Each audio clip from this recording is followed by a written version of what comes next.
Hey everybody, it's Steve. As part of my videos for International Tabletop Day, I'm sharing my recommendations for board games a lot of people can easily pick up and play. In the last episode, I talked about some of the new classics that have a space on the shelves of many board gamers. In this part, I'm going to talk about board games that require you to work together to not lose. Yep, we're talking about cooperative games. First up, Pandemic. This game could easily be considered a new classic, but it also leads this class of cooperative games. While I yield this game as not the easiest to pick up and learn, it is almost universally recommended by hardcore board gamers. Players have to work together to stop the spread of 4 diseases, and you're more often going to lose a game of Pandemic than you'll win, and that's a common theme you'll see in these co-op games I'm recommending.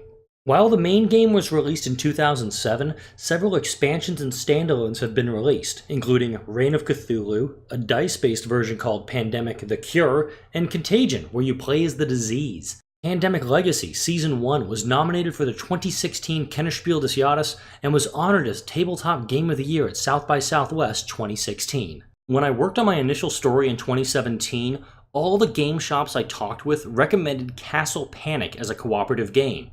This tower strategy game has players working together to defend their castle at the center of the board from the monsters that attack from the surrounding forest. Castle Panic has some expansions and also some variants, including defending the USS Enterprise in Star Trek Panic, keeping zombies out of your cabin in Dead Panic, and a cross of Munchkin and Castle Panic titled Munchkin Panic. The last one allows players to sabotage others in an effort to earn more loot. If you're seeking treasure, then I would recommend either Forbidden Island or Forbidden Desert. Designed by Matt Leacock, the designer of Pandemic, both games have players searching their environment looking for items and escaping before the elements trap them. I played Forbidden Island for the first time a couple of days before recording this video, and I had an absolute blast playing it. For all the die-hard Potterheads out there, Harry Potter Hogwarts Battle is a must-own.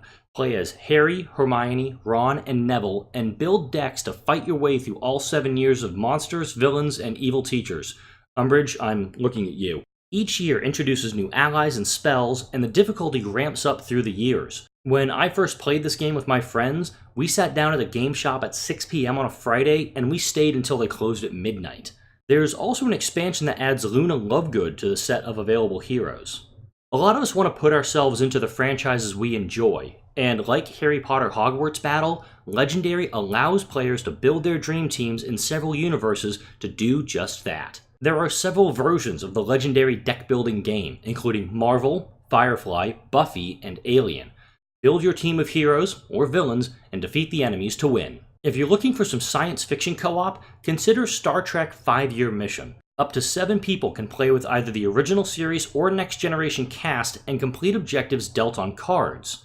There is a measure of dice placement in the game, but the communications blackout cards will test your patience and resolve, as players cannot communicate with each other until those cards are resolved. I'm going to wrap up this list with another game that's not the easiest to grasp, but is great for abstract thinkers: Mysterium. Mediums decipher clues given to them by an amnesic ghost to determine how they were murdered, with what weapon, where it happened, and who killed them. I'm providing a fairly basic idea of how the game works, but up to 7 players can play, and it takes less than 1 hour once it's completely set up. Oh, and if you own Dixit, which I recommended in my new classics video, you can mix the cards from that game into Mysterium. That's going to wrap it up for my suggestions of cooperative games. Which game do you think should be on this list? Let me know in the comments section. Like, comment, and subscribe if you enjoy the videos that come out on my channel daily. In the last video in this series, I'll talk about some games you can do without a console on game nights. We're going to talk about party games. If you've missed my video on classics or new classics, head down into the description of this video. I've got the links there.